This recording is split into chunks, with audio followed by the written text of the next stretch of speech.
You're in store for a great webinar today. We've got Matthew McGregor here with us, and this is kind of one of those where I see as like one of those Benjamin Franklin sort of approaches, and an ounce of prevention is worth a pound of cure. And so Matthew's going to really help us understand that background check side of things and the different components that go into it. So we're creating the safest environment available. And he's got over 20 years of experience in helping different organizations in this space, and many of which specifically with nonprofits. So thanks for joining us today, and welcome everybody to the Spire Webinar. Thank you for the introduction. I appreciate that. So as mentioned, today we're going to go through an overview of background checks, give you a little bit of education on how to do it properly, and then we'll dip into the program that BSA, Business Savers Alliance, has put together for Spire. So it'll kind of be a 1-2 punch, a little bit of education, a little bit of how to do it right, and then how you can actually exercise some of that information with a background check program. So with that, I am going to go ahead and share my screen and we'll get started. Also, as mentioned, and let me just make sure, can I get a thumbs up, Chaz, that you can see it? Perfect. Thank you for doing that. So the other thing that I would also mention is we do want to keep this conversational. So feel free to come off mute, ask a question, put it in the chat. That'd be great. Now, if it's a meatier topic, something that requires a deeper dive, we may parking lot it till the end of the session. But if I can answer it quickly and in real time, happy to do so. Again, we want to make sure that we're mindful of your time and we maximize the opportunity to give you information. So we'll go ahead and get started. Again, today's session, Background Screening 101. A little bit of an agenda. So an introduction, a bit about First Advantage, which is where I work and who partnered with BSA, why you might background screen, who to background screen. We'll talk about some considerations when you build a program, specific screening components, and then as mentioned, we'll round it out with the program overview and how to register. So a quick introduction of who I am. It was already mentioned I've been doing this for about 20 years. So yes, I've been working at the intersection of risk and people for 20 years. Much of that time, all the way back to starting in 2009, was actually with nonprofits, youth serving organizations, and educators. I have spent a variety of, let me start that over. I've held a variety of leadership and strategy roles, both in a risk management firm as well as in talent, and certainly in people processes. So returned back here to First Advantage in 2020, specifically to spearhead the nonprofit and education practice. So really thrilled to be with you all today and looking forward to the session and the discussion that may come. All right, let's get into it. A little bit about First Advantage. I'm not going to read everything to you. You are going to get this presentation afterwards. So this is really for resource to essentially qualify who First Advantage is and why we were selected as the partner. So again, not going to read this all to you. I don't expect you to read it. This is more of a deliverable, but it really frames who we are in the industry. Some high level for you is we've been around for just over 20 years. Through various mergers and acquisitions, we have grown substantially. One of the things that's unique about First Advantage is we are verticalized. So I mentioned that I work specifically in the education and nonprofit vertical. So that's what I'm talking to every day, is peers of yours. I help to build programs. I help the product team build solutions that are applicable and help to deploy them. So it really does allow us to become experts in the space. Now, that doesn't mean we don't tap into the other verticals for best practices and things that might be applicable or useful. But all in all, when you're working with First Advantage, you get somebody that understands your day-to-day, both on the front end from a solutioning standpoint, all the way through the account management side of the business. A little bit more about First Advantage and who we are in the market. So some numbers up here that are pretty staggering, but we're really proud of them. 200 million background checks run last year. That's a lot. That allows us to collect a heck of a lot of data, which you see down there in the bottom corner. We actually have 1 billion records in our proprietary databases that our clients get to have access to. It leads to faster information and ultimately faster decisions. We have 80,000 customers, and we are extremely proud to boast that 97% retention rate within that 80,000 customers. So now I do want to qualify that further. We are a global company, so that's 80,000 customers worldwide. Of all sizes, we scale from Joe's Pizza Shop all the way up to Walmart and Boys and Girls Club. We support entities of all sizes around the globe with 24 offices in 17 countries. All right. Little bit more as we round out First Advantage. Just wanted to share a couple of our recent awards, spanning both the HR and talent acquisition technology space, as well as the experiences we provide and the risk mitigation that we present. So again, just to give you some comfort and confidence in who we are and what we bring to the table, little showcase of some recent awards that we've had. All right. Let's get into the education side of this. So I recognize that many of you may be running background checks today, or it may be new to you. So what we want to do is give you an overview of what background checks are, who you might screen, and how to go about it. So why do you want a background screen? Well, there's a couple key reasons. Mitigate risk, super important. If you can mitigate risk, if you can prevent an incident from occurring, obviously that lends itself to safety, but it also lends itself to reputational protection, right? So you want to make sure that your entity stays in good standings in the public's eye. Mitigating risk helps you to do that. How do you mitigate that risk? Background checks. Safety of the congregation, staff, and volunteers. You want to make sure that everybody around your organization is protected. So it's not just the reputation of the organization, but it's the people involved. You want to ensure that everybody has a path to safety and a path to comfort. So that's where the background checks come in on the front end when you're vetting somebody to come on board as a staff or as a volunteer member. And then lastly, and these are not the only three reasons, these are just core reasons, is to stay in compliance. Now that might be specific to your mission. It could be geographical based on the state that you're located in, or you might have funding requirements that require a background check to be done. All of these are reasons to put a background check program in place if it's not today. All right, jumping to who should we background screen? Well, there's several different groups. You got your pastors and clergy, ministry leaders, of course, your staff employees and volunteers. We just touched on that. But here's a few more to consider. Sunday school teachers and youth group leaders. Anybody in childcare or around the vulnerable population. That could also include the elderly and drivers and transportation services. So it's not just your direct employees and it's not just your volunteers. It's anybody who might represent your congregation or your church. You want to make sure that they're doing it on the utmost. Run a background check on them and make sure that you're confident how they're representing you. Oh, last one. Anybody representing the church in any capacity. I just mentioned that. All right. I know we're rattling through this very quickly. So if there are any questions on the information I'm providing, again, feel free to put them in the chat, come off mute and ask, and we'll take it from there. All right, some considerations when building out a program. So create a background check policy. This is extremely important. If you just jump in and start running background checks on people, yes, that's okay. And yes, you're going to mitigate some risk, but you also want to mitigate your legal exposure. So there are regulations, is legislation even on the municipality level that control how background checks are run. So put a policy in place, document it, store it, and make it accessible, and then follow that policy all the way through. One important piece of that policy, make sure you're collecting consent or authorization to run the background check. Now, the good news is with the program we've put together, we do that for you digitally. So it's going to be collected through the applicant experience and it's going to be stored digitally on your behalf. So if you ever were to be audited or if you ever needed to access the consent, it will be right there for you in the software. Follow federal, state, and local guidelines and laws. Okay. So this can vary at the federal level, state level, and local level, depending on where you live. Couple quick examples. The state of Florida requires anybody that's going to be around a child to go through what's called a level 2 background check. It's a non-negotiable. It must be done. So that's an example in Florida. Pennsylvania also has very specific requirements if you're going to be around a child. So again, you want to make sure that you're putting yourself in a position to stay in compliance with these laws. And you also want to work with a partner that helps you stay in compliance with these laws. So again, compliance is a key here.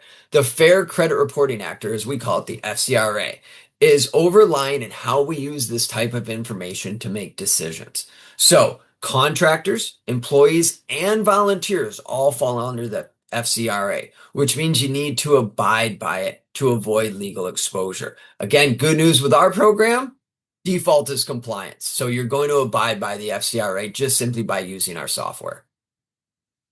Keep the results confidential. Very, very important. Oftentimes you're seeing sensitive data and sensitive information about individuals. It's critical that you keep it confidential. Now, again, in our software, access to this information is based on user rights. If you don't have user rights to see it, you simply can't see it. But if you choose within your program to maybe print out some information or forward it to another member of your team, you have to ensure confidentiality. I'll pause there for a quick second. Chaz, do we have any questions?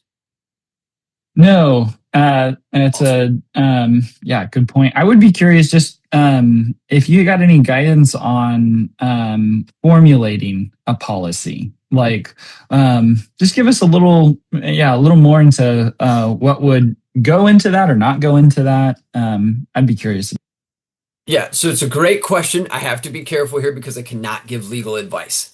However, the first step is to engage counsel and to engage consultancy around this. So, the oversimplification is, well, go Google it. And certainly that can give you baseline framework, but you want to engage the folks that can help you craft a policy. These could be folks in your operations team if you have a larger congregation, or again, it could just be people in senior leadership and folks with a legal background.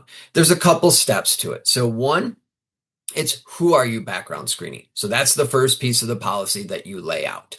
And then how are you background screening them? This could include the products that you're choosing to use and the process you're using to follow or choosing to follow. When do you do it? So is it pre-offer for employees or is it all the way back at the beginning of the interview process? You want to be consistent with when you run the check. That's a super important piece to this. Then, as mentioned, what's your consent process look like? Document that as well. When do you collect consent so it can be referenceable for those that might need to know it? And then lastly, how do you use the results? So one really important thing within using a background check and subsequently the results is that the same pieces of information, for lack of a better term, are used for the same role. If you have two people applying for a job as an administrator, you must run the same background check on them both.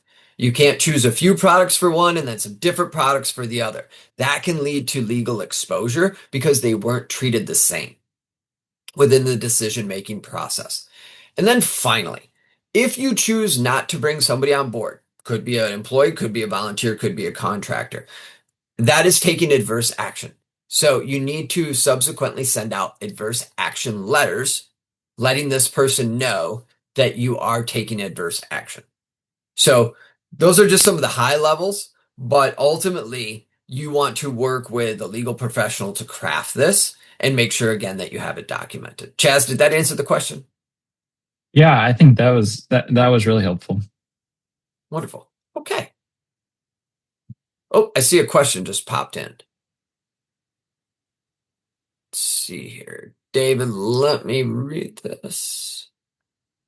Okay. So do you have any recommendations for the information gathered by background checks and who has access on staff? Is there a chain of command you would recommend? So and I hate to be vague with my initial answer, each situation is unique. So ultimately it comes down to who should see the information and who you feel comfortable seeing the information. If you're in a situation where the hiring manager is involved in the hiring process, which you think they would be, they may be interested in some of this information. Conversely, if all hiring is done centralized and the hiring manager is basically allocated the employee once the process is done, they may not need to see the information. So it comes down to within your organization, who do you deem necessary to see it? And I think necessary is the important word, not nice to have, right? If somebody is just curious, that's not a good enough reason to see it. If they're involved in the decision, that is a good enough reason to see it. And that actually brings me to one other point when we think about the consideration of a policy is there has to be decision-making criteria established, and that needs to be consistent as well. So you may not care about a dog off leash, and you might just let that go. But you might care about somebody that's gotten in several car accidents because they keep running stop signs. Or you might care about somebody who has a DUI. Now, that can be role and position specific, but it needs to be consistent. So that's another piece of establishing a policy that's really important is determine your decision criteria, either for the whole organization in totality or position specific. Okay. I know some organization, and this is from Brian. I know some organizations that background check minors under 18 and some don't, are their guidelines. So this is preference. And if you feel the need to check somebody under the age of 18, you certainly can. It's going to take a little bit of a different process. If they're under the age of 18, their parent or guardian needs to sign the consent rather than them.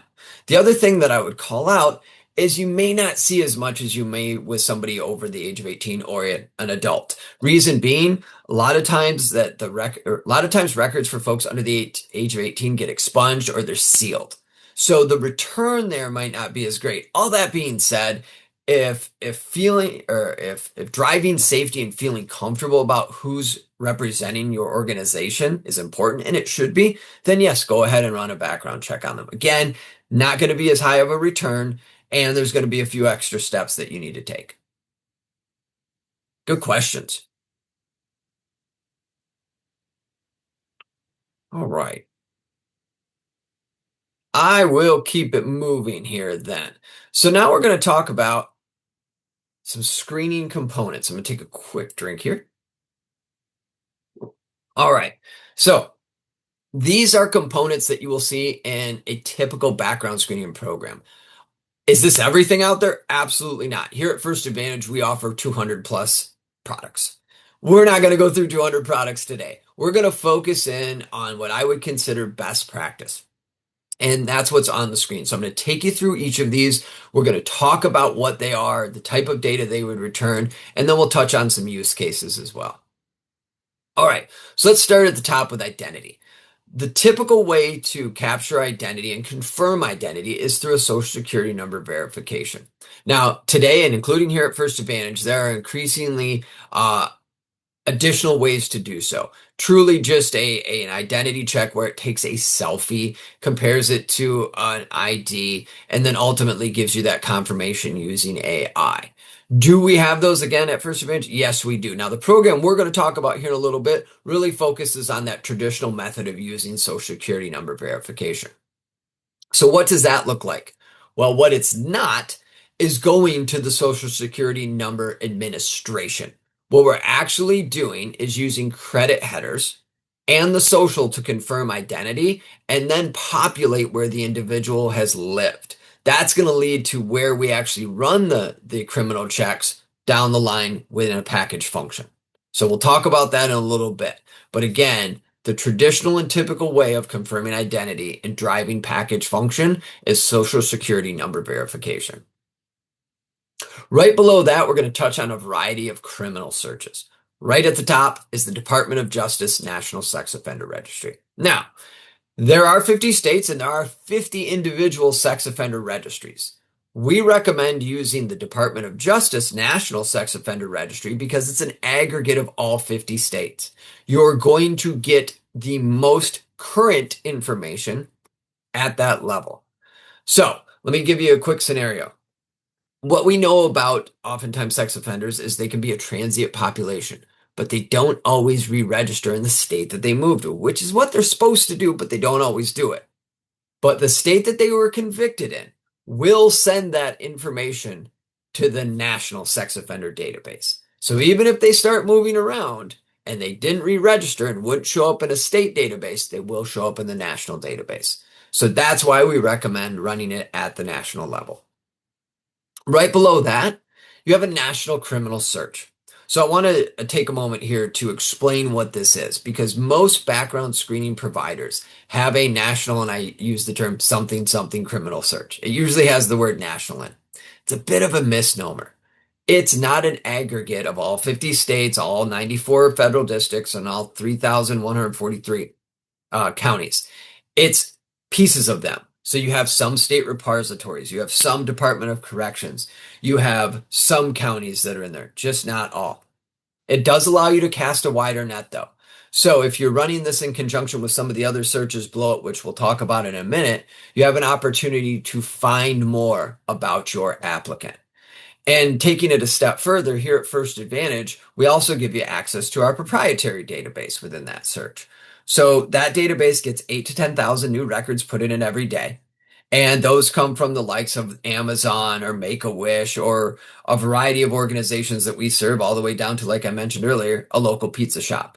Anytime we find information, it's dumped into that database, and through our national search, you get access to it.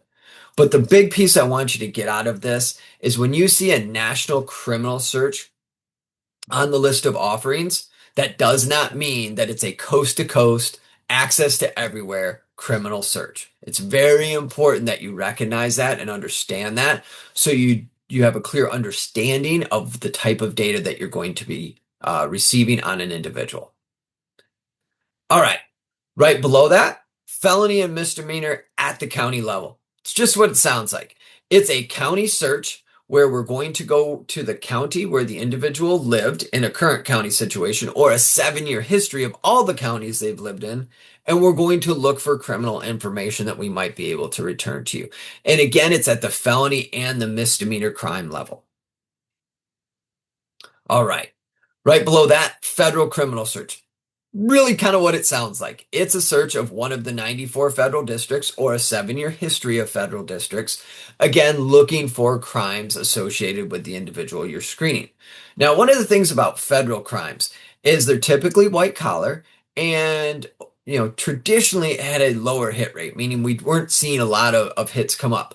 That has changed over recent history. One of the main reasons for that is identity theft is actually charged at the federal level. So what we're seeing is more and more organizations are including a federal search within their package. Last one is a state search. Now, I want to spend a moment here as well. One might think the state search is probably going to be the best way to go because, well, it should have all the counties in it, right? Not so fast. That's not actually the case. So the level and quality of state data varies by state. I live in North Carolina. The state data here is wonderful. We know that. We run enough checks to know that. So I would feel comfortable running a state level check here in North Carolina because I'm going to get all the counties. They update the state on a weekly basis, and all of them contribute. But that's not the case for every state. There are some states where there is no mandate for the counties to send information or when they have to send it. So though state criminal searches are valuable, we don't use them for every employment profile because there could be a lack of robust data, for lack of a better term. The other thing I would call out with state searches, they can slow down the background check process. There's some states that require additional paperwork from your applicant and can take a lot longer to fulfill. I'll give you a quick example. I'm going to pick on Pennsylvania here for a moment. So if you're going to run a state search in Pennsylvania, the applicant has to fill out an additional document beyond the consent they've already signed, and it can take up to 30 days. So I'm going to show you some turnaround time or some return statistics here in a little bit that are incredibly fast. 28 days is not part of that speed. So it's one of the things we consider, and we'll talk about this as well when we build a program, is how fast do you need it, what's your risk tolerance, and how much are you willing to pay for it. All right, jumping right below that, our verifications. So employment verification, just like what it sounds. We're going to confirm that somebody worked where they say they work when they say they work there. Education verification, just like what it sounds. We're going to confirm the degree. Typically, we confirm the highest degree because the assumption is if you have a master's, then you have a bachelor's. If you have a bachelor's, you have a high school degree. And if you have a high school degree, great, we're able to confirm that as well. Motor vehicle report. Very, very important, not only for folks that are driving, but also when you want to cast a wider net of understanding on an individual. They may have no criminal convictions, but have a litany of speeding tickets. That might tell you about something about them. Might tell you something that you actually don't care about. Hey, we don't care if they speed. That's not what we're hiring them for. Or it might show you some things about their character that might cause pause. So again, it's trying to give you more information on an individual so you can make a fully informed decision. Now, for individuals that have driving responsibilities, this is a must. If they do not have an active license, they should not be behind the wheel. And you would want to know that on the front end, specifically if they're in a volunteer contract or employee role that involves driving. Last two that you see on the bottom of other solutions. So credit report. I do not recommend running a credit report on everybody. You may not know how their credit got in the way it is. It may not be a malicious thing. That being said, the further up the food chain you go, the more important it is to cast a wider net on the individual and know as much about them as possible. And that can include financial information. Last one on the screen, global sanction search.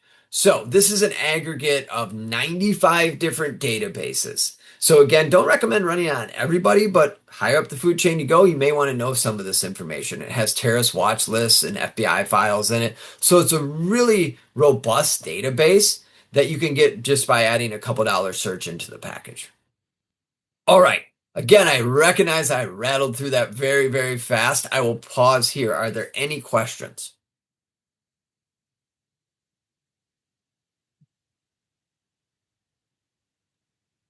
All right. Looks like we're all good. Cool. All right. We're going to keep it rolling then. Excuse me. All right. So now we're going to talk about the specific program that we built in partnership with BSA. The first thing I'm going to call out is the attention to the applicant experience. So we understand that this is a representation of your organization. Oftentimes the first piece beyond the interview where they get to interact. So it's really important that we get it right, that it's efficient and effective, and they can move through it quickly. So this is a completely mobile experience. You do not have to download an application to do it. It's web-based. Typically, applicants run through the process in 2 to 3 minutes, and they can electronically sign for their consent. So that digital storage I mentioned earlier in the presentation, this is where it takes place. It's going to be done completely on their mobile device. And global. So you're going to hire somebody, they happen to be out of the country when they're going through this process. No big deal. They can fill it out from anywhere in the world because this is stemming from a global platform, our global enterprise platform. All right. I mentioned before that turnaround time or speed when I was picking on Pennsylvania, that they take 28 days. Okay. They are the outlier. We have spent a enormous amount of money, and I'm not afraid to say that, to make this fast. So 20 years ago when I started in this industry, you told people 3 to 5 days for a background check to be returned. And that could go even further if the employment or the education verification was hard to get. So maybe the individual that you were trying to call didn't answer the phone, they didn't return their call. You had to call and call and call over and over again. And you could see that going to 7 or 10 days, depending on how many employment or education verifications we were trying to do. So again, 3 to 5 days to do criminal, 3 to 10 days to do verifications. The world we live in today is not that. Now we're boasting almost 60% done in 15 minutes. We're talking about 92% of the criminal searches are done in less than a day. What does that mean? If you need to mobilize some volunteers and only have a day or two notice, well, you can now, and you can do it with comfort and confidence. On the verification side of things, this is where we've really started to tip the scales. So I mentioned that we have the proprietary database with the billion records in it. I should say a lion's share, a good chunk of those records are actually verifications. So I worked at First Advantage. We've already verified that. Why do we need to do it again? We dump it in a database so we can tap it quickly. The 2 days that you see on the screen is actually when we have to reach out to an entity in that old school way where I talked about, picking up the phone and trying to call somebody. When we use our proprietary database to do education or employment, it's just about instant. So we're really able to compress this down, and that 10-day max that I was talking about now can be measured in hours rather than days. Any questions on this? All right. Now I'm going to get into package optimization. And this is going to lead into why we put together the packages that are available through this program. So I actually referenced this earlier, risk, speed, cost. And when I'm talking to folks and starting to build a program, I often just do this because it's risk, speed, cost. These are the things that we think about on a package level and on a program level. How much are you willing to spend? How fast do you need it? And what is your risk tolerance for that role? Okay. So let's talk about some of these packages and the pricing. So you will see on the screen some of the products that we talked about a little bit ago, all bundled up. Some organizations refer to them as a bundle. Some of them call them packages. At the end of the day, this is what we have put together for an entry-level employee, that's somebody that's just coming into the organization as a volunteer contractor or employee.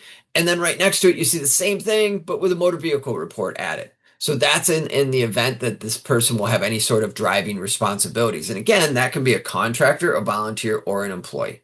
So we have that social security number verification, the national criminal file that I mentioned, of course, that national sex offender, and then the county criminal search. So all the way back when we talked about how we use the social security number verification, that was to help us understand where the individual has lived over a 7-year period. Now, I've lived in the same county for 15 years now, so we would only search that one county. But if I had lived in 3 counties over a 7-year period, we would now search all 3 of those counties. That's again helping you cast a wider net and get more information on the individual. This all happens automatically. Now, through the applicant experience, we will ask them where they've lived, but if they happen to leave something out strategically, we're going to find it anyway through running the social security number verification. Any questions on these 2 packages? All right, we're going to keep it moving then. So now we have mid-level and mid-level manager. So these are employees that maybe are coming in with a little more responsibility, contractors that may have a little more responsibility or access. And then as you see on the other side, managers, same qualification, right? They're going to have access to more sensitive information, more responsibility, or may just be on the forefront of the organization and more visible. So we kept that package that we had before. We've added a federal criminal search as well as employment verification to the mid-level. So where it says current next to federal, that's just the current district. We're not doing a 7-year history. We're just doing the current district that they live in. And the employment verification is 5 years of history. So we want to know a little bit more about this individual. We want to know that they can do the things they claim to do, or they have the history and experience that they claim to have had. That's why we grew the package a little bit to include these solutions. Now, on the management side of things, the employment verification stays at 5 years. The federal again is current, but we added the motor vehicle report. So again, it's for folks that might be driving or have driving responsibilities, but even if they don't, they have more responsibility. So you may want to know a little bit more about them and some of the decisions that they make. All right. Taking it a step further. So now we're looking at senior leaders and executives. Now, this could also be clergy. Now, when we think about this, we're really starting to cast the widest net possible. These folks either have the most responsibility, they have the most access, and or they might be the most visible within the organization. So you'll note that in the senior leader package, the federal search moved to 7 years, the employment moved to 7 years, and now we're checking a degree as well. When we get to the executive side, employment verification, education, and motor vehicle. So the employment, again, 10 years, so we jump that up a little bit more. As you can see, the more we move up the food chain, the ladder, if you will, the wider the net gets that we're trying to cast. We want to have as much information to make a fully informed decision as possible. All right, one more to share. This is the Executive Plus. So, a couple things we've done here. We've added credit, we've added global sanction, And you'll note that there's even a statewide criminal 7-year history. So as much as Pennsylvania is going to take 28 to 30 days, you may want to know everything possible about this individual. And this gives you the opportunity to do just that. All right, I will pause there because, again, I know I have a tendency to rattle through things pretty quickly. Any questions on the packages? And to clarify and confirm, these packages are available on day one when you register. And we're going to talk about registration here in a moment. But again, these are set for you right away today. All right. Looks like we don't have any questions. So I'm going to jump into program registration. All right. So I'm going to include a link in the presentation here in a little bit. And again, you'll get it afterwards where you can click on it. When you click on the link, you're going to go to this screen.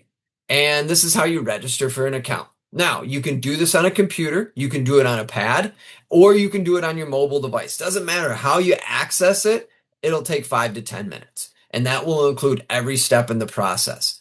Once you're registered, you can start submitting background checks. Now, one key piece here. We're not going to return the results to you right away.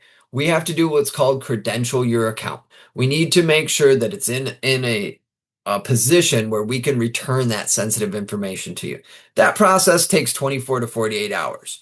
So, and it only happens once. So you can start submitting right away. You just won't see the results until you're fully credentialed. Once you're fully credentialed, you'll get to take advantage of that hour or less turnaround time on the criminal searches. So once you jump into the registration, you'll fill out some information specific to your organization. We call it business level information.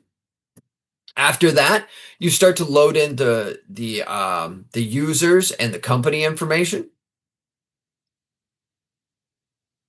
Keep walking through the process, and again, it takes you through it step by step to enter these folks.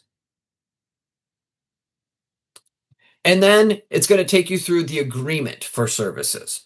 So we do have to capture an agreement. This is a business relationship between two organizations.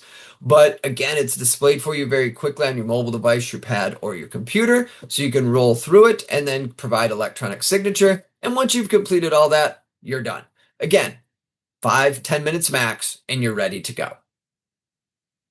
Rounding that out, here's that link I mentioned. So I get it. It's big on the screen right now, and you can't quite click on it. But when you get the presentation, you will absolutely be able to click on it and get yourself registered. All right. With that, questions? I think I just missed it. What was the price per background check? Yeah, let's go back for those just real quick. So you'll excuse me. Let's start right at the beginning. So you see the pricing right next to it. To give you context, for those that are using Checker or have used Checker, these are what we call the Checker comps. Now, the Checker version of this package has a global sanction search in it. We have those options available to you as well. Candidly, I just don't recommend running it at this level. You can, sure. It adds a couple bucks. But from a starting point, this is what we decided to launch with. If you want to go apples to apples to your current Checker program, that is actually also available within the software. All right, now I see some questions popping up here.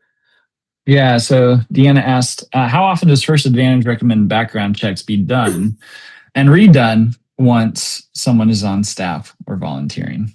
Great question. So, should be done on the front end. So pre-employment, pre-volunteer, pre-contractor. That's number one. Now, this goes back to that risk, speed, cost. Not so much the speed side of it, but the risk and cost. If you are financially able, I would recommend at minimum doing it annually. Now, we have organizations that we partner with that do it monthly. They're just incredibly risk averse and are financially capable of doing that. If you can do it semi-annually, great. We also have some organizations that do it every 2 or 3 years. So it really comes down to how often you can do it and how often you feel comfortable doing it. If you choose to do it after they've been hired, The important thing to note there is that you have to collect consent again, or you have to ensure that the consent has evergreen language in it, which means, hey, we can background check you at any time. Now, the consents that are preloaded in the software don't have evergreen language in them. So I would just recommend collecting consent again once you launch the software, just to keep it easy, just to make sure that you have everything ready in the event of an audit. So, Sure. Deanna, did that answer the question? One other piece that I would comment on that. You may have funding requirements or state legislation that requires that you do it at a certain cadence. They may tell you you have to do it every 2 years, or they may tell you you have to do it every 5 years. So at minimum, do it in those requirements.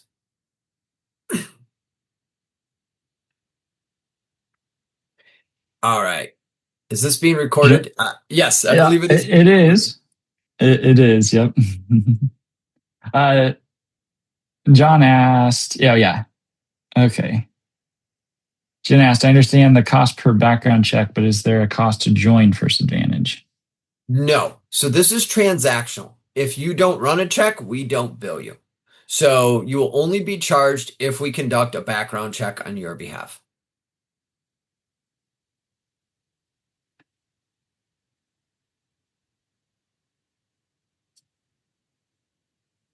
All right. Chaz, anything else come to mind for you? No, man, I think you really got it. So, this is, again, a helpful thing to make sure we're creating the safest environment possible for all in our church. So, any closing thoughts to send us away with? Yeah, thank you. Big thank you for the opportunity. I hope this information is impactful and useful. Yes, you will get the recording, you'll get the presentation. We're excited about the program. We really are. And we're looking forward to partnering with everybody, not only on this call, but the folks that you meet with on a day-to-day basis. So, Chaz, thanks for bringing me in. This was great. You bet. Thanks again for being here, and thank you all for attending. We want to remind you the Spire Conference is going to be here before we know it. It is May now, but September 28th through October 1st, September 29th through October 1st, we're going to be in Indianapolis for the Spire Conference, and would love to be able to have you join. So I'll be following up with the ways and means to take next steps with Matt, and let me know if you got any questions along the way, but thanks for being here. Hope you have a great day. Thanks all. Be well.